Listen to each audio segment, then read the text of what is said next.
بسم اللہ الرحمن الرحیم نحمده ونصلی ونسلم علی رسولہ الکریم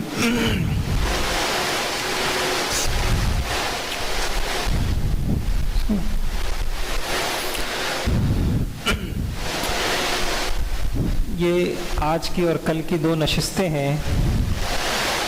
ایک نشست کے اندر تو جیسا اعلان کیا محرم الحرام سے متعلق، اس محرم الحرام میں مسنون اعمال کیا ہیں، ان کی کیا فضیلتیں ہیں، ان کا ادائیگی کا طریقہ کیا ہے، رزق کی برکت کے لیے کیا اسباب ہیں، کیا اعمال ہیں، حفاظت کے لیے کیا ہیں، کوتاہیاں کیا ہیں، ایک نشست یہ ہے۔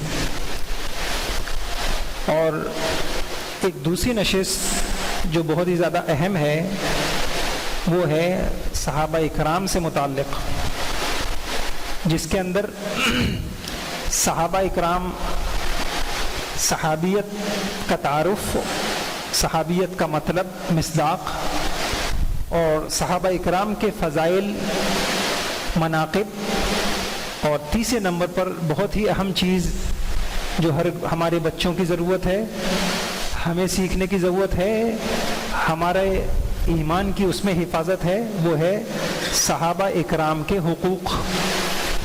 تو کلاس تو حقیقت میں بہت ہی اہم ہے، اور آپ محسوس کریں گے انشاءاللہ، آپ بتائیں گے کوئی ایک چیز ایسی نہیں ہے جس کو ہم چھوڑ سکیں، لیکن دورانیہ آدھے گھنٹے کا ہے، تو اس کی تلافی کی شکل ہم نے یہ سوچی ہے کہ میں یہاں تو تیز آپ کے سامنے چل جائیں گے، لیکن یہی کلاسیں انشاءاللہ ہم کوشش کریں گے آن لائن بھی یہ کلاسیں ہوں، تاکہ ہمارے بچوں تک، خواتین تک بھی یہ اہم باتیں پہنچیں۔ تو انشاءاللہ اس نشست کے بعد جو حضرات وہ آن لائن یہ کلاسیں لینا چاہیں گے اور اپنے گھر والوں کو سنائیں گے، اوروں کو سنائیں گے، تو ان سے گزارش ہوگی کہ وہ اپنے نام کا اور جو ان کا موبائل نمبر ہوگا اس کا رجسٹریشن کرا دیں۔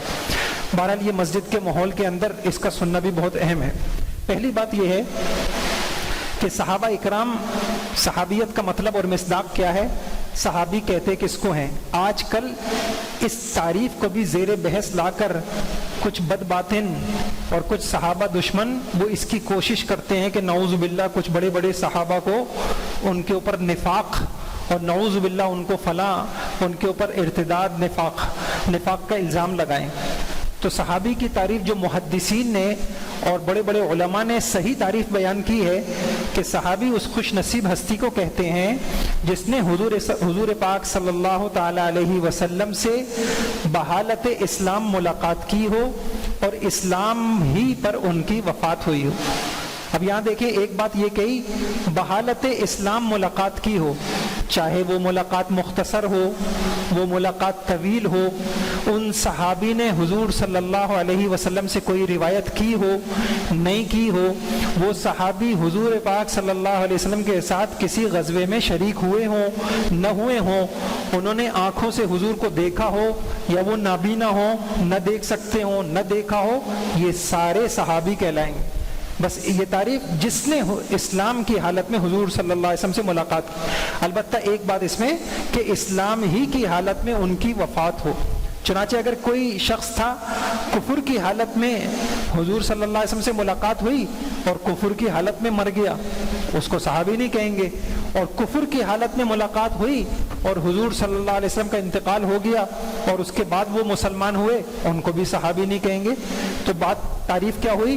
صحابی اس خوش نصیب ہستی کو کہتے ہیں کہ جنہوں نے حضور صلی اللہ علیہ وسلم سے اسلام کی حالت میں ملاقات کی ہو اور اسلام پر ان کی وفات ہوئی ہو۔ یہ وہ تعریف ہے، یہی اصل تعریف ہے، اس کے علاوہ جو تعریفیں ہیں وہ غلط ہیں، اس کو صحابی کہتے ہیں۔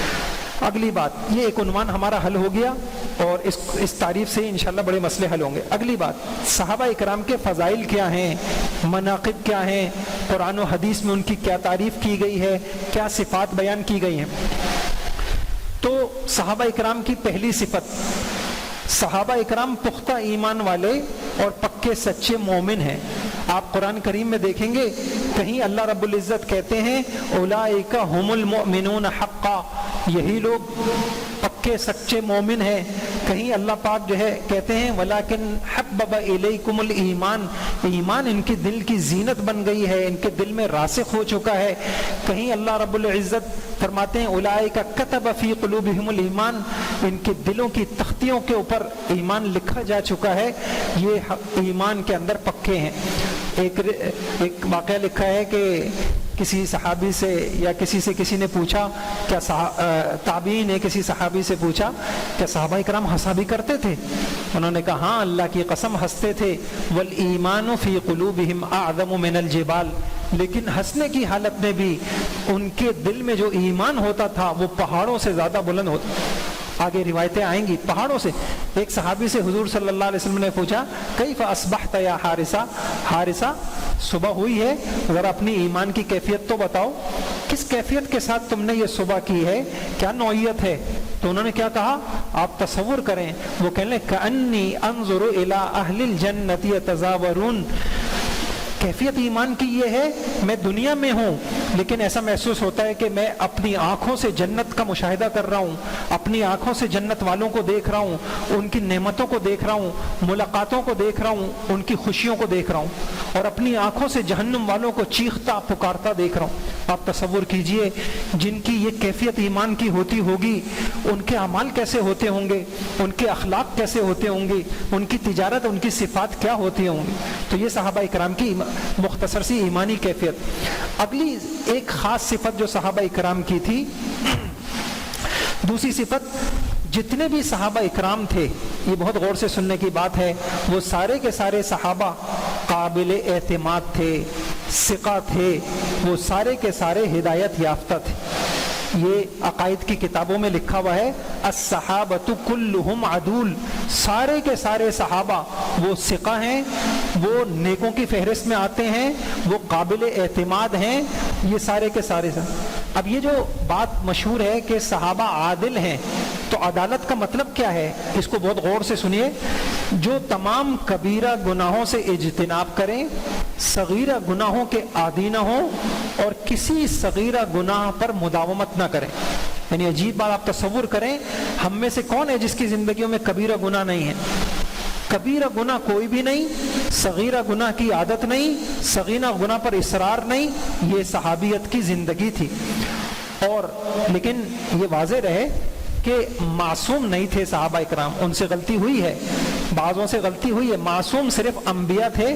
علماء نے لکھا صحابہ اکرام معصوم نہیں تھے لیکن وہ محفوظ تھے. محفوظ کا مطلب یہ ہے کہ یعنی اگر کسی صحابی سے کوئی غلطی ہوئی ہے تو وہ صحابی اتنا بے چین ہو جاتا تھا اپنی توبہ کے لیے. آپ کو واقعات ملیں گے، کوئی اپنے آپ کو مسجد نبوی کے ستون سے باندھ دیتا ہے. آپ کو واقعات ملیں گے کہ حضور صلی اللہ علیہ وسلم تشریف فرما ہے اور ایک صحابی سی کبیرہ گناہ ہوا، غلطی ہوئی، وہ آتے ہیں کہ یا رسول اللہ مجھے پاک کر دیجئے، مجھ سے گناہ ہوا ہے، مجھ سے زنا ہو گیا ہے. اب حضور ایک طرف سے دوسری طرف رخ پھیر لیتے ہیں، وہ یہاں سے آتے ہیں حضور اور پھر یہی بات کہتے ہیں، حضور پھر منہ پھیر لیتے ہیں، وہ تیسری طرف سے آتے ہیں. کیا چیز تھی؟ ایسی آخرت سامنے تھی، خدا نہ خواستہ کوئی غلطی ہو گئی تو ان کے اندر اللہ نے ایسی بے چینی رکھی تھی، وہ توبہ میں اتنی جلدی کرتے تھے اور توبہ کا اتنا اہتمام کرتے تھے کہ بغیر توبہ کے وہ رہ ہی نہیں سکتے تھے. حتیٰ کہ اپنی جان انہوں نے قربان کروائی اور اس پہ حضور نے کہا کہ ایسی توبہ کی تھی کہ پورے قبیلے پہ تقسیم کر دی جائے تو سب کی مغفرت ہو جائے. صحابیہ سے غلطی ہو گئی اور اپنے آپ کو سنسار کرانے کے لیے پتہ ہے کہ اس کی سزا یہ ہے کہ پتھر مار مار کے ختم کر دیا جائے گا، لیکن آپ ان کی ایمان کی کیفیت کا اندازہ کریں اور ان کی سچی توبہ کے اندر سے کیسے تھے وہ کہ وہ آتی ہیں اور حضور صلی اللہ علیہ وسلم کہتے ہیں مجھے پاک کریں. آپ ان کو بھیج دیتے ہیں، جاؤ ابھی یہ بچہ ہے، یہ اس کو دودھ پلاؤ. پھر اس کے بعد آنا، وہ دودھ پلاتی ہیں. اس کے بعد بھی ان کا توبہ کی یہ سچا جذبہ ان کا ماند نہیں پڑتا، اس میں کسی قسم کی کمی نہیں آتی. دوبارہ حضور صلی اللہ علیہ وسلم کے پاس آتی ہیں، بچے کے ہاتھ میں روٹی کا ٹکڑا ہوتا ہے، یہ ظاہر کرنے کے لیے کہ دیکھیے اب یہ دودھ چھوڑ چکا ہے. اور پھر حضور صلی اللہ علیہ وسلم سے آخر یعنی کیا ان کا جذبہ. تو میں نے عرض کیا کہ اگر کچھ واقعات دور صحابہ میں آئے ہیں تو آپ ان کو اس پیرائے میں دیکھیں کہ اس کے بعد ان کی توبہ کتنی پکی تھی کہ شاید آج پوری دنیا کے مسلمان وہ ایسی سچی پکی توبہ وہ نہ کر سکیں جیسی ان کی کیفیت تھی. تو یہ میں نے عرض کر دیا صحابہ کا پہلی صفت عرض کی کہ ایمان پختہ تھا اور اللہ نے اس کی گواہی دی. دوسری صفت میں نے عرض کی پوری امت مسلمہ کا اس پہ اتفاق ہے, سارے صحابہ کبیرہ گناہوں سے بچتے تھے, سارے قابل اعتماد تھے, سارے صحابہ نیک تھے, اور اس کی تشریح میں نے عرض کر دی. کیا ہو رہا ہے؟ تیسری بات دیکھ لیں, کوئی دیکھ سکتے ہیں, دیکھیں. تیسری بات صحابہ اکرام کی تیسری صفت, تمام صحابہ, یہ بہت اہم ہے جی, اس کو سنیے گا, تمام کے تمام صحابہ اکرام کے لیے بغیر کسی استثناء کے اللہ تعالیٰ نے مغفرت, جہنم سے حفاظت, اللہ کی رضا کا وعدہ ہے. سب کی معافی ہو گئی, سب کی مغفرت ہو گئی, سب کے لیے جنت ہے, یہ اللہ کا وعدہ ہے تمام صحابہ کے لیے. اس وعدے کا اثر کیا ہے؟ اس وعدے کا لازمی نتیجہ یہ ہے کہ سارے صحابی بغیر کسی سزا کے, بغیر اللہ کی کسی پکڑ کے سیدھے جنت میں جائیں گے. یہ تیسرا صحابہ اکرام کا وصف ہے. اچھا, اس میں کوئی کچی پکی بات نہیں, کچی بات نہیں, یہ ساری باتیں یہ جو میں نے عرض کی آپ کے سامنے کہ سارے صحابہ بغیر کسی استثناء کے ان کے لیے مغفرت کا وعدہ, ان کے لیے جہنم سے حفاظت کا وعدہ, ان کے لیے اللہ کی رضا کا وعدہ. اب آپ قرآن دیکھیے, صحابہ میں ایک طبقہ تھا جن کو جو بدر میں شریک ہوئے, احد میں شریک ہوئے, ان کے لیے اللہ پاک نے, ایک حدیث ہے بخاری شریف کی حدیث ہے, ایک صحابی سے غلطی ہوتی ہے, وہ حضور صلی اللہ علیہ وسلم کا ایک خط ہے اور جاسوس وہ اس کے وہ آپ صلی اللہ علیہ وسلم کے ایک ان سے غلطی ہو جاتی ہے, اس کے بعد ان کا وہ جاسوسی کا خط پکڑا جاتا ہے. حضور ان سے پوچھتے ہیں کہ بھائی تم نے یہ کیوں کیا؟ وہ کہتے ہیں کہ یا رسول اللہ, اللہ کی قسم میں کوئی منافق نہیں ہوں, بس میں نے کافروں پر ایک احسان کرنا چاہا تھا تاکہ وہ میرے قبیلے والوں کی حفاظت کریں, باقی اور کوئی مسئلہ نہیں. اس پہ حضور نے کیا فرمایا؟ لعل اللہ اطلع علی من شہد بدرا فقال اعملوا ما شئتم. ہاں, بدر میں جو صحابہ شریک ہوئے ان کی اتنی اونچی حیثیت ہے, گویا کہ اللہ نے کہہ دیا جو چاہے کرتے رہو, تمہاری مغفرت ہے. یعنی علماء نے اس کی تشریح میں یہ کہا کہ وہ ایسے تھے کہ اگلی زندگی میں وہ ان سے گناہ اگر ہو جائے تو وہ بغیر توبہ کے رہ ہی نہیں سکتے تھے. اور اسی طریقے سے اللہ پاک نے احد والوں کے لیے بھی اللہ پاک نے معافی کا اعلان کیا. اسی طریقے سے بدر اور حدیبیہ والوں کے ایک حدیث میں اللہ کے نبی نے فرمایا انی لارجو اللہ يدخل النار احد انشاءاللہ ممن شہید بدر, مجھے اللہ کی ذات سے امید ہے بدر والے اور حدیبیہ والے جہنم میں نہیں جائیں گے. اور پھر ایک روایت میں حنین والوں کے لیے قرآن کے اندر اللہ پاک نے معافی کا اعلان کیا, تبوک والوں کے لیے معافی کا اعلان کیا. اور پھر آخر میں یہ بات دیکھیے, آپ پلٹ رہے ہو نا, تمام صحابہ کے لیے اللہ رب العزت نے اجماع جو ہے یعنی پوری امت کا اتفاق, یہ ہماری شریعت میں بہت مضبوط دلیل ہوتی ہے. تو پوری امت کا اس بات پر اتفاق ہے کہ جتنے صحابہ ہیں وہ سارے کے سارے جنتی ہیں. جتنے بھی صحابہ, بدر والے, احد والے, خندق والے, تبوک والے, حنین والے, یہ سارے صحابہ یہ میں نے آپ کے سامنے عرض کر دیا. ان کی 3 صفات میں نے عرض کر دی کہ سارے کے صحابہ ایمان میں پختہ, سارے کے سارے صحابہ عادل, نیک, صالح, قابل اعتماد.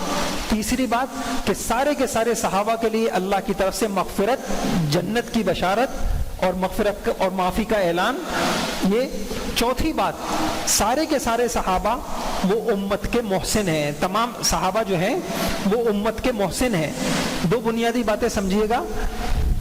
ایک بات تو یہ ہے, آج اگر میں اور آپ نے, میں نے عشاء کی نماز پڑھی ہے اور ہم نے اللہ کے آگے سجدہ کیا ہے, آپ یقین جانے اس میں پیچھے صحابہ کی قربانیاں ہیں, ان کے گھر لوٹے ہیں, انہوں نے جانوں کی قربانیاں دی ہیں, اپنی اولادوں کی, ورنہ ہم بھی کسی مندر میں گھنٹی بجا رہے ہوتے اور کسی پتھر کے بت کو خوبصورت سا تراش کر کے, آج بھی کتنے لوگ ہیں لاکھوں کروڑوں میں اس کے آگے سجدے کر رہے ہوتے.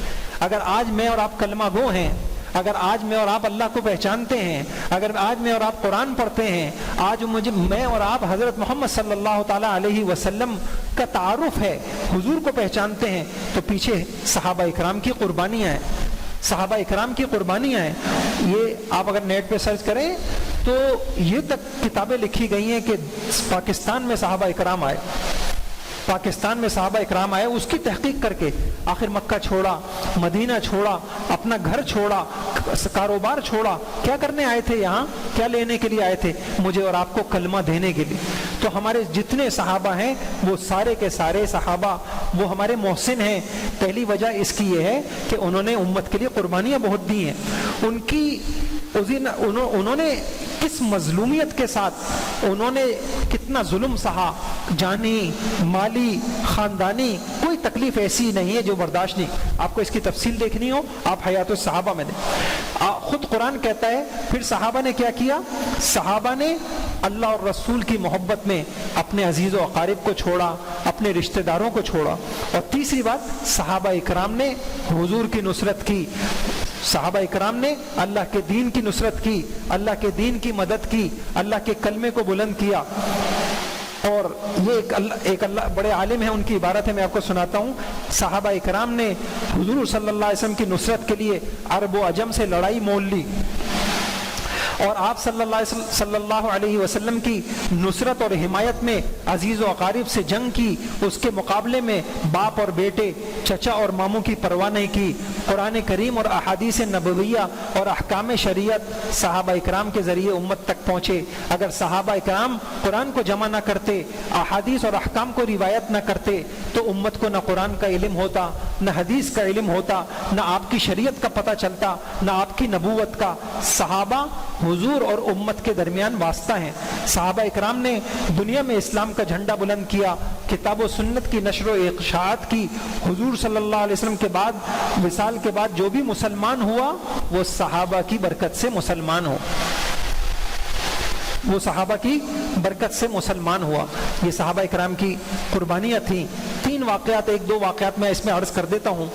آپ کو پتہ ہے کہ مدینہ منورہ جب حضور صلی اللہ علیہ وسلم نے ہجرت کی ہے تو ہجرت سے پہلے بیعت عقبہ، ایک گھاٹی کے اندر کچھ انصار مدینہ منورہ سے آئے تھے اور اللہ کے نبی نے ان سے بیعت کی تھی۔ آپ ذرا اس بیعت کے الفاظ پہ اور آپ ذرا وہاں صحابہ کے جذبے کو دیکھیے تو آپ کو اندازہ ہوگا کہ صحابہ نے کیسے قربانی دی۔ جب بیعت عقبہ ہو رہی تھی تو ایک عباس بن عبادہ انصاری، انہوں نے حضرت سے کہا کہ تم آج یہاں بیٹھے ہوئے کہہ تو رہے ہو کہ ہم یا رسول اللہ آپ آ جائیے مدینہ منورہ، ہم آپ کی مدد کریں گے، ہم آپ کی نصرت کریں گے، تمہیں پتہ بھی ہے کہ تم حضور کو ساتھ لے جا رہے ہو، اس سے تمہاری معیشت پر، تمہارے مال پر، تمہاری جانوں پر کیسی کیسی تکلیفیں آئیں گی۔ تو ان کے الفاظ سنیں۔ انہوں نے حضرت سے کہا، اے خزرج والوں، تم کو پتہ ہے کس چیز پر تم حضور سے بیعت کر رہے ہو؟ سمجھ لو، اگر تم حضور سے بیعت کر کے ان کو لے جا رہے ہو مدینہ منورہ تو تم عرب اور عجم سے جنگ کرنے پر بیعت کر رہے ہو، ساری دنیا تمہاری خلاف ہو جائے گی، اور آئندہ چل کر، لیکن یاد رکھو، آئندہ چل کر مصائب اور شدائد سے گھبرا کر حضور کو چھوڑ مت دینا۔ اگر تم نے اس وقت حضور کو چھوڑ دیا تو خدا کی قسم دنیا آخرت میں رسوائی کا سبب ہوگا، اور اگر تم آئندہ کے شدائد اور مصائب کا تحمل نہیں کر سکتے، جیسے آج ہمارا حال ہے، تھوڑی سی قربانی آئی جماعت کی نماز چلی گئی، تھوڑی سی قربانی آ گئی دین پر پردہ چلا گیا، داڑھی چلی گئی، کتنے پکے مسلمانوں کا یہ حال ہے۔ وہاں یہ کیفیت نہیں تھی۔ فرمایا اگر تم برداشت نہیں کر سکتے تو پھر حضور کے سامنے حامی مت بھرو نصرت کی، اور اپنی جان مال پر کھیل کر اپنے عہد اور وعدوں پر قائم رہ سکتے ہو تو واللہ اس میں تمہارے لیے دنیا آخرت کی خیر خواہی ہے، بہبودی ہے۔ سب نے کہا ہم اسی پر حضور سے بیعت کرتے ہیں، آپ کے لیے جان مال سے ہم دریغ نہیں کریں گے، کسی سے ڈر کر ہم خدا کی قسم ہم بیعت کو نہیں چھوڑ سکتے۔ اس کی سچائی انہوں نے بدر میں دکھائی، احد میں دکھائی، خندق اور تبوک یہ اس کے گواہ ہیں کہ اللہ کے نبی کے ساتھ جو صحابہ نے وعدے کیے تھے اس کو کیسا نبھایا۔ بدر کا موقع تھا اور حضور صلی اللہ تعالیٰ علیہ وسلم صحابہ سے مشورہ کر رہے تھے کہ یہ اتنے سے صحابہ اور ادھر 1000 کا لشکر اب لڑنا ہے، تو اس پر حضور مشورہ کر رہے تھے. مہاجرین اٹھتے اور کہتے یا رسول اللہ ہم تیار, لیکن حضور کی چاہت تھی کہ کوئی انصاری اٹھے اور از خود وہ اس کا اظہار کرے. تو اس پر حضرت ایک صحابی اٹھتے ہیں اور حضرت مقداد رضی اللہ تعالیٰ عنہ, اور کیا عجیب الفاظ کہتے ہیں, لَأَنْ أَكُونَ حضرت وہ یہ فرماتے ہیں یا رسول اللہ آپ کس بات سے گھبرا رہی ہیں, آپ چلیے, آپ لڑیے ان کفار مکہ سے. اللہ کی قسم ہم موسیٰ علیہ السلام کے جو ساتھ تھے یہودی, ان کی طرح سے آپ کو نہیں کہیں گے. قرآن نے ان کا مقولہ نقل کیا, اذهب انت وربک فقاتلا انا ہاہنا قاعد. موسیٰ تم جاؤ, تم اور تمہارا رب لڑے جا کے, ہم تو یہاں بیٹھے. یا رسول اللہ ہم ایسا نہیں کہیں گے, یا رسول اللہ ہم آپ کے آگے سے لڑیں گے, پیچھے سے لڑیں گے, دائیں سے لڑیں گے, بائیں سے لڑیں گے. ایک صحابی نے کہا یا رسول اللہ برق الغمات تک آپ ہم کو لے جائیں, ہم اس کے لیے آپ سے لڑیں گے اور آپ کے اوپر اپنی جانوں کو قربان کریں. ایسا جذبہ, ایسا محفل میں, جیسے شاعر مشرق نے کہا, محفل کون و مقام میں سحر و شام پھرے, میں توحید لے کر صفت جام پھرے, کوہد میں دشت میں لے کر تیرا پیغام پھرے, معلوم ہے تجھے کبھی ناکام پھرے, دشت و دشت دریا بھی نہ چھوڑے ہم نے, بحر ظلمات میں دوڑا دیے گھوڑے ہم نے. کلمہ پہنچایا. یہ صحابہ اکرام کی میں نے ایک بات بتائی کہ صحابہ امت کے محسن ہیں, اس لیے کہ انہوں نے ہمیں کلمہ دیا, قرآن دیا, شریعت دی, حضور کا دین ہم تک پہنچایا. اور صحابہ کا وجود, اگلی بات, صحابہ ہمارے محسن ہیں, صحابہ کا وجود امت کی حفاظت کا ضامن ہے. 2 حدیثیں ہیں جس میں حضور صلی اللہ علیہ وسلم نے فرمایا جب تک میرے صحابہ ہوں گے تو یہ امت امن میں رہے گی, حفاظت میں رہے گی. اچھا, یہ میں پھر دہراتا ہوں, ذہن میں رکھیے گا, ایمان میں سب سے کامل اور سارے صحابہ نیک, سچے, پاک دامن, اور سارے کے سارے صحابہ عادل, اور اسی طریقے سے سارے صحابہ تھے وہ امت کے محسن, دین کے لیے قربانیاں دے کر کلمہ آگے تک پہنچانے والے. اگلی بات, قرآن کریم میں جتنی بھی صحابہ کی صفات, جتنی بھی اچھے مسلمانوں کی صفات آئی ہیں, ذرا غور کیجئے ان صفات کے اوپر. سارے کے سارے صحابہ ان صفات کا اولین مصداق تھے.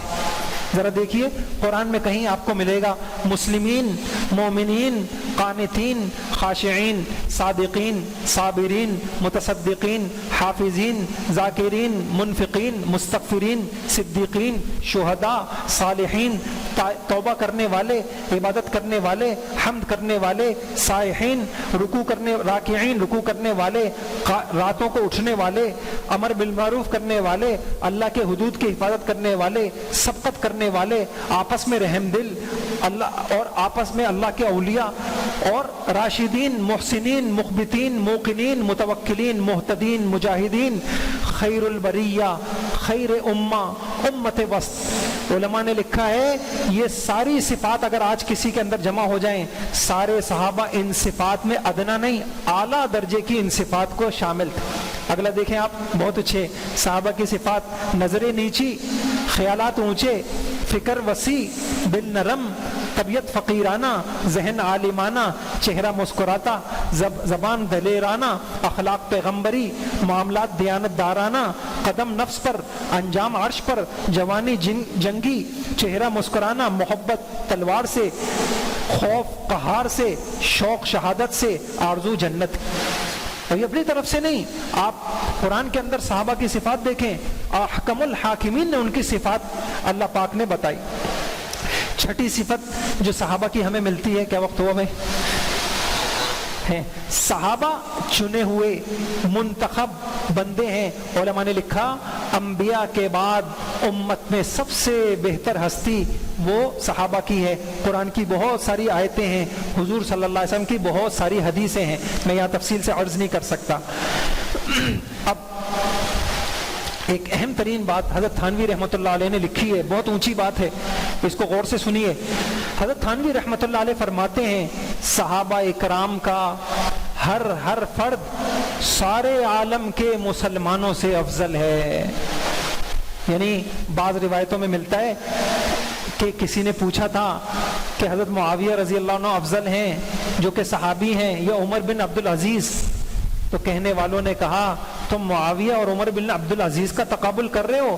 اللہ کے رسول صلی اللہ علیہ وسلم کی نصرت میں حضرت معاویہ جس گھوڑے پہ سوار ہوئے جہاد کے لیے، اس گھوڑے کی ناک میں جو غبار پہنچا وہ غبار بھی حضرت عمر بن عبدالعزیز سے افضل ہے۔ یہ ہے صحابہ۔ اس لیے دیکھیے حضرت تھانوی رحمۃ اللہ نے فرمایا سارے صحابہ سارے عالم کے مسلمانوں سے افضل ہیں، کوئی غیر صحابی مسلمان کسی صحابی سے کمال علمی میں زیادہ عالم تو ہو سکتا ہے صحابہ سے، لیکن افضل نہیں ہو سکتا۔ بہت ساری چیزیں جان لے لیکن افضل نہیں ہو سکتا۔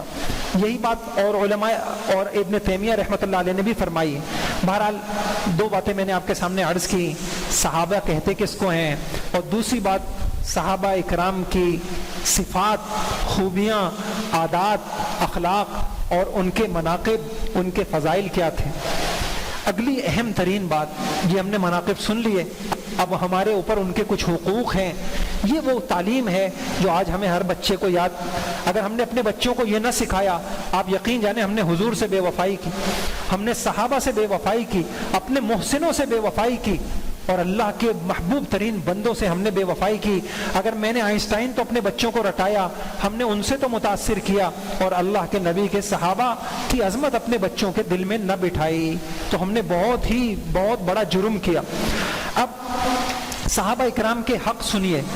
پہلا حق صحابہ اکرام کا یہ ہے، آگے چلیں، صحابہ کی فضیلت، حیثیت، مرتبے کو تسلیم کرنا۔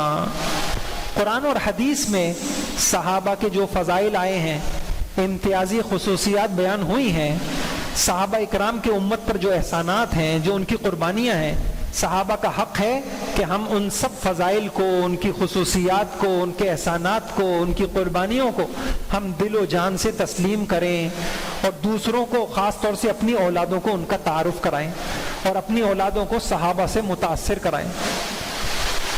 ایسے واقعات ہیں، یہ دیکھیے یہ معمولی بات نہیں ہے، یہ جو فضائل اعمال تبلیغی جماعت میں پڑھی جاتی ہے اور ساری دنیا میں پڑھی جاتی ہے، حضرت مولانا الیاس رحمۃ اللہ علیہ نے شیخ الحدیث رحمۃ اللہ علیہ سے اہتمام کے ساتھ حکایات صحابہ یہ لکھوائی کتاب، تاکہ گھر گھر میں یہ پڑھی جائے۔ اور الحمدللہ جن گھروں میں پڑھی گئی، ایک اسکول کا ایک واقعہ مشہور آپ نے بھی سنا ہوگا تبلیغ والوں سے، کہ ایک اسکول میں ایک بچہ گیا اور مس اس سے پوچھنے لگی کہ بیٹا تم کیا بنو گے؟ میں انجینئر بنوں گا۔ تم کیا بنو گے؟ پائلٹ بنوں گا۔ تم کیا بنو گے؟ میں یہ بنوں گا۔ ایک بچے تم کیا بنو گے؟ کہا میں صحابی بنوں گا۔ میں کیا بنوں گا؟ صحابی بنوں گا۔ جب تحقیقات گئیں تو پتہ چلا اس بچے کو گھر میں صحابہ کی سیرت سنائی جاتی ہے، اس کو صحابہ کی قربانیاں بتائی جاتی ہیں، کیسے وہ اللہ کے لیے، میرے بھائیوں صحابہ کی قربانیاں پڑھیں گے، جینے کا ڈھنگ آئے گا، جینے زندگی کا مقصد پتہ چلے گا۔ ورنہ ایسا نہ ہو کہ بچپن کھیل کود میں، جوانی عشق و معشوقی میں، اور بڑھاپا حرص اور حوث میں، اور قبر میں پہنچ گئے، پتہ ہی نہ چلا جینے کا مقصد کیا تھا۔ انہوں نے اپنی زندگی سے دکھا دیا کہ کیسے حضور کے ساتھ چلتے ہیں اور زندگی کیسے گزارتے ہیں۔ تو بھائیوں آج سے میں بھی طے کروں، آپ بھی طے کریں، علماء سے پوچھ لیں کہ جی میں اس میں صحابہ کے واقعات، بلکہ میں آپ کو عرض کرتا ہوں حیات الصحابہ، اس کو علماء نے 14ویں صدی کی بہترین کتاب شمار کیا ہے، حیات الصحابہ، اس کی کوئی نظیر نہیں ہے اس کتاب کی۔ آپ اپنے گھر میں رکھیں اور ایک واقعہ، 2 واقعے روزانہ کبھی بچوں کو سنایا کریں، پھر دیکھیں کہ انشاءاللہ اس کے کیا اثرات ہوتے ہیں۔ تو ایک حق صحابہ کا میں نے آپ کے سامنے یہ عرض کر دیا۔ آگے چلیے، دوسرا حق صحابہ اکرام کا یہ ہے کہ ہم صحابہ سے محبت کرنا، صحابہ سے بغض نہ کرنا، اور جو ان سے بغض رکھے اس سے بغض رکھنا، یہ صحابہ کا حق ہے۔ میں پھر عرض کرتا ہوں، الفاظ غور سے سنیے گا، صحابہ سے محبت کرنا، ان سے بغض نہ رکھنا، اور جو صحابہ سے بغض رکھے اس سے بغض رکھنا، یہ صحابہ کا حق ہے۔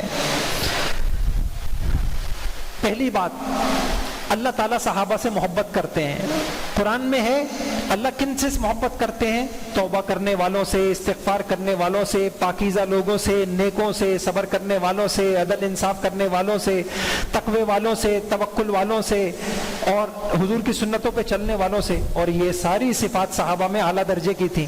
تو اللہ تعالیٰ صحابہ سے محبت کرتے ہیں. دوسری بات، اللہ کے رسول بھی صحابہ سے محبت کرتے ہیں. حضور نے فرمایا فمن احبہم فبحبی احبہم، حضور صلی اللہ علیہ وسلم نے فرمایا.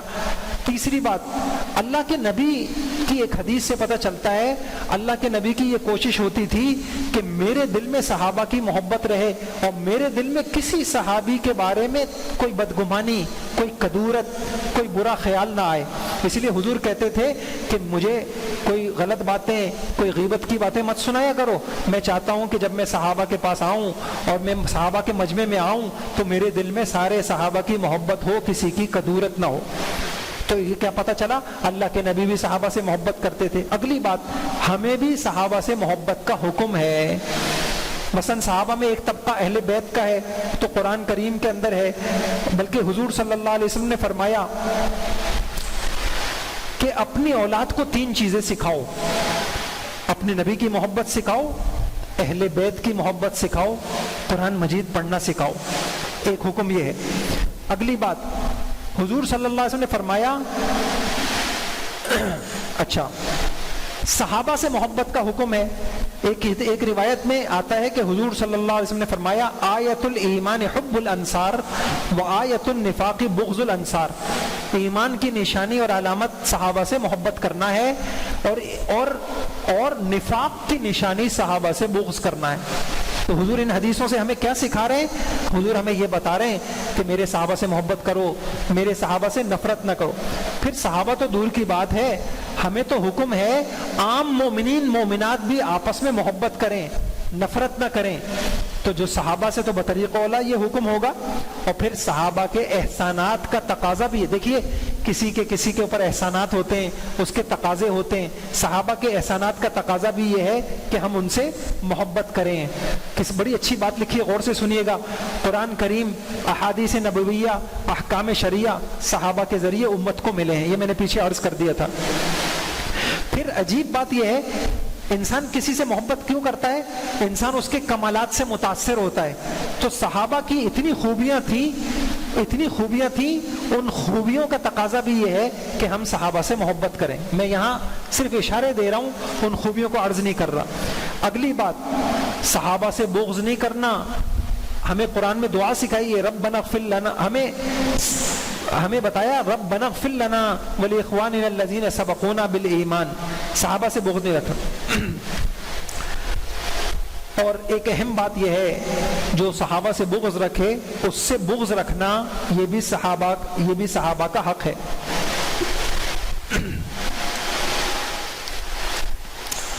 آگے چلیں. 83. اب مختصراً میں عرض کرتا ہوں، یہ جو ہم نے کہا صحابہ سے محبت رکھنا، بغض نہ رکھنا، جو ان سے بغض رکھے اس سے بغض رکھنا. تو صحابہ سے محبت کے تقاضے کیا ہیں؟ اس محبت کا تقاضا یہ ہے، پہلا تقاضا یہ ہے کہ جب بھی صحابہ کا ہم تذکرہ کریں تو اچھائی کے ساتھ تذکرہ کریں، خوبیوں کے ساتھ تذکرہ کریں. یہ ان کا حق ہے. اس کی شکل کیا ہے؟ علماء نے لکھا کہ صحابہ کا نام لیں ادب تعظیم کے ساتھ، رضی اللہ تعالی عنہ. ہم یوں کہیں، آج کل تو مسئلہ چل بھی رہا ہے کہ تحریر میں، لکھنے میں اور بولنے میں جب بھی ہم صحابہ کا نام لیں تو رضی اللہ، ادب کے ساتھ رضی اللہ عنہ. دوسرا تقاضا محبت کا یہ ہے، اور تذکرہ خیر ہم ان کا کریں، اس کا تقاضا یہ ہے کہ صحابہ اکرام کے لیے دعائیں کریں. خود قرآن کے اندر یہ بات موجود ہے. اور تیسرا ایک اہم بات یہ ہے کہ صحابہ اکرام کا کبھی برائی سے تذکرہ نہ کریں. لعن طعن کرنا، نعوذ باللہ، سب و شتم کرنا. حضور نے فرمایا لا تسبوا اصحابی، میرے صحابہ کو برا بلا مت کہو، میرے صحابہ کو برا مت کرو. اور آپ خطبوں میں سنتے ہیں اللہ اللہ فی اصحابی، میرے صحابہ کو ڈرو، خدا سے خوف رکھو، میرے صحابہ کو برا بھلا مت کرو. اچھا یہ نکالیں 88. یہ جو میں آپ کے سامنے عرض کر رہا ہوں 20 کتابوں کا یہ خلاصہ ہے. بڑے بڑے اشکالات حل ہو جائیں گے. آپ یہ 3 باتیں نوٹ کیجئے گا اور انشاءاللہ یہ 3 باتیں اگر اپنی، اب مسئلہ کیا آتا ہے کہ نیٹ سے یا کہیں سے صحابہ کے متعلق کوئی ایسی کمزور پہلو نکال کے لے آتے ہیں، جی ان میں جنگیں ہوئی ہیں اور اتنے مر گئے اور اتنا یوں ہوا اور ایسا ہوا تاریخ کی کتابوں سے. تو 3 باتیں یاد رکھیے. یہ میں بڑی بڑی کتابوں کا تقریباً 50 سے زیادہ کتابیں دیکھی ہوں گی جس میں ایسی کتابیں بھی ہیں جو جن 10 جلدوں کی ہیں. میں یہ چند سطروں میں آپ کو سامنے یہ خلاصہ عرض کر رہا ہوں. انشاءاللہ یہ خلاصہ ذہن میں رہے گا، کبھی گمراہی نہیں ہوگی، کبھی غلط فہمی نہیں ہوگی، اور سینے صحابہ سے متعلق پاک ہوں گے. پہلی بات تو یہ کام کیجئے، صحابہ اکرام کا جو باہمی اختلافات ہوئے ہیں کوشش کر کے ان کے تذکرے نہ کریں، اس میں لب کشائی نہ کریں. کوئی ضرورت نہیں ہے آپ کو، میں آگے اس کی وجہ بتاؤں گا کیوں نہ کریں. کوئی آدمی جنگ صفین کو لے کے بیٹھ گیا، کوئی جنگ جمل کو لے کے بیٹھ گیا، کوئی حضرت علی رضی اللہ عنہ، حضرت معاویہ رضی اللہ عنہ کی لڑائی کو لے کے بیٹھ گیا. یاد رکھیے اگر ایمان پہ خاتمہ چاہیے ایک کام تو یہ کریں کہ یہ تذکرے نہ کریں. میں اس کی وجہ آگے بتاؤں گا. دوسرا کام، یہ جو صحابہ کے اختلافات ہوئے ہیں کبھی بھی ان کو بدنیتی پر محمول نہ کریں. بدنیتی، بلکہ یہ الفاظ ایسے ہیں آپ اس کو سنیے. صحابہ کے جو اختلافات ہیں جس میں یقیناً اللہ کی طرف سے حکمتیں ہوں گی، اس کو نیک نیتی پر محمول کریں کہ سارے، حضرت علی بھی حق چاہتے تھے، طالب حق تھے، حضرت معاویہ بھی حق کے طالب تھے. اس پر محمول کر کے ہر فریق کو عادل اور نیک سمجھیں. حضرت علی بھی نیک تھے، حضرت معاویہ بھی نیک تھے. ان میں سے کسی بھی صحابی پر اغراض فاسدہ کہ نعوذ باللہ ان میں سیٹ کی، کرسی کی چاہت تھی، مال کی چاہت تھی، اس پر محمول نہ کر ان کو الزام نہ دیں. اور اس کی وجہ سنیے آپ، علماء نے لکھا صحابہ کے سینے حضور صلی اللہ علیہ وسلم کی صحبت کی برکت سے آئینے کی طرح صاف شفاف ہو گئے تھے. لہٰذا آپ کسی کو نہیں کہہ سکتے کہ ان کے اندر بری اغراض تھی. تو اس وجہ سے نہ کسی پر طعن و تشنیع کر کے نہ کریں، نہ کسی کو کافر فاسق قرار کر دیں. علی، دیکھیے غور سے سنیے گا یہ بات، علی رضی اللہ تعالیٰ عنہ کو اس وجہ سے نہیں کہہ سکتے. دیکھیے حضرت علی رضی اللہ تعالیٰ عنہ، بس ان کا اختلاف یہ تھا، وہ یہ چاہتے تھے کہ بیعت خلافت وہ قصاص سے مقدم ہے. پہلے میری بیعت کو پختہ کر لو، جب میں پختہ ہو جاؤں گا پھر میں قاتلین عثمان سے بدلہ لے لوں گا. حضرت علی کی یہ رائے تھی اور بڑی مضبوط رائے تھی، اور علماء نے کہا صحیح رائے تھی. اور اچھا اس وجہ سے حضرت علی مجتہد تھے اور ان کے لیے 2 اجر تھے، اور وہ اس فیصلے کو قوت سے نافذ کرنا چاہتے تھے کہ اللہ کا یہ حکم ہے. دوسری جانب حضرت معاویہ رضی اللہ عنہ کی رائے یہ تھی کہ نہیں، پہلے آپ قاتلین عثمان سے قصاص لیں، بیعت بعد میں ہوگی. اور حضرت علی سے جو تاخیر ہو رہی تھی، حضرت معاویہ اس کو غفلت سمجھ رہے تھے، اس کو غلطی سمجھ رہے تھے، اور وہ یہ کہہ رہے تھے کہ نہیں، اصل چیز یہ ہے کہ پہلے قاتلین عثمان سے وہ کیا ہونا چاہیے، قصاص لینا چاہیے، بعد میں آپ کی بیعت ہوگی. بس اتنی سی بات تھی. یہ ساری چوٹی کی یہ بنیادی بات ہے جس کو یہ سمجھ میں آ گئی، اور کوئی نفسانیت نہیں تھی، کوئی کرسی کی لڑائی نہیں تھی. بڑے بڑے علماء نے لکھا یہ خلافت کی جنگ نہیں تھی. حضرت معاویہ رضی اللہ عنہ سمجھتے تھے کہ علی مجھ سے افضل ہیں، وہی خلافت کے مستحق ہیں، صرف وہ یہ چاہتے تھے کہ پہلا کام یہ ہونا چاہیے پھر وہ کام ہوگا. اور دونوں اس شریعت کے اس حکم کو قوت سے نافذ کرتے. تیسری بات، تاریخی روایات پر اعتماد نہ کریں. میں نے 3 باتیں کہیں. صحابہ کے اختلاف کا تذکرہ نہ کریں ورنہ دلوں میں کدورت آئے گی.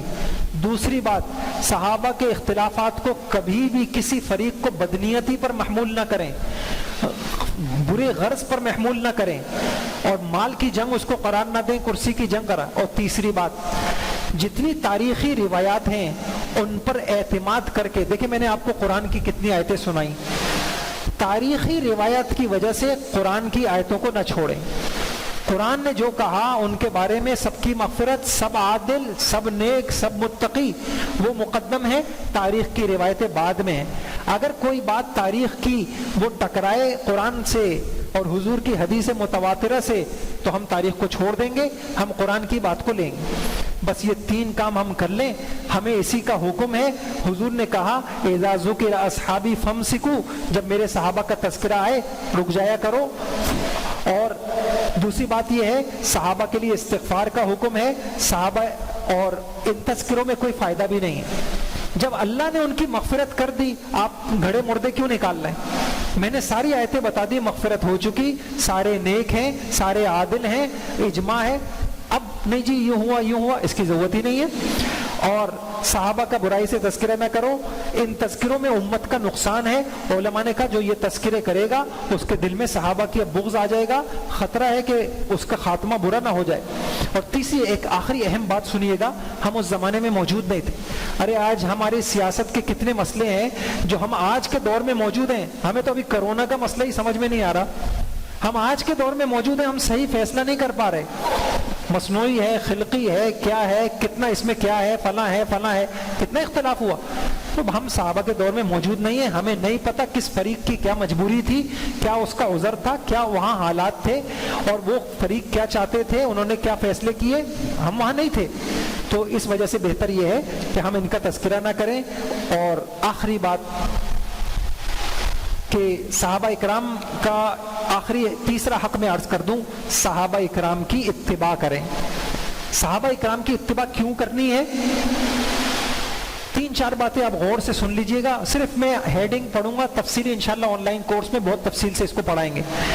صحابہ اکرام نے شریعت کی امانت امت کو منتقل کرنے میں سارے صحابہ امین تھے، حرف بحرف حضور کی۔ میں یہاں آپ کو قصے سناؤں، آپ حیران رہ جائیں گے۔ بخاری شریف کی روایت ہے، حضرت ابو ذر رضی اللہ عنہ کے فتویٰ دینے سے روک دیا جاتا ہے، وہ بیٹھے ہوئے ہیں اور وہ ایک حدیث سنانے لگتے ہیں۔ جی آپ نہیں سنائیں گے؟ انہوں نے کہا اللہ کی قسم لو وضعتم السمسام علی رقبتی، اگر تم تلوار میری گردن پہ بھی رکھ دو اور مجھے اتنا موقع ملے میں حضور کی ایک حدیث تم کو سنا سکوں، میں سنا کے رہوں گا، میں نہیں ڈرتا۔ ایسا امت تک بعض صحابہ موت کے وقت یہ کہتے کہ اب تک ہم نے کسی مصلحت سے یہ بات رہی، لیکن اب موت کا وقت آ رہا ہے، یہ حدیث حضور کی حدیث یہ ہم سنائیں گے۔ تو صحابہ امین تھے، انہوں نے پورا دین جو حضور کا تھا وہ ہم تک منتقل کیا۔ دوسری بات، صحابہ اکرام شریعت کے مزاج کو سب سے زیادہ سمجھنے والے تھے، لہٰذا ہمیں صحابہ کے فہم پر ان کی اعتماد کرنا ہے۔ اچھا، حضور کے مزاج کو کیوں سب سمجھتے تھے؟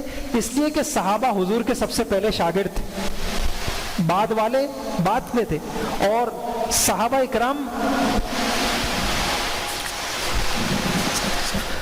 اکرام دوسری بات یہ ہے، صحابہ اکرام کے اندر کا تزکیہ حضور کی صحبت سے اتنا کامل ہوا تھا کہ ہم تو اللہ معاف فرمائے قرآن ہی سے ہی اپنے غرض کی آیتیں نکال لیتے، قرآن ہی سے اپنی غرض کی آیتیں نکال لیں گے، حدیث سے نکال لیں گے۔ صحابہ اکرام کا تزکیہ اللہ رب العزت نے حضور کی برکت سے ایسا کیا تھا کہ آئینے کی طرح دل صاف ہو گیا تھا۔ وہ صاف شفاف دل پہ جو قرآن کھلتا تھا، حدیثیں کھلتی تھیں، اور کسی سے یہ توقع نہیں ہے۔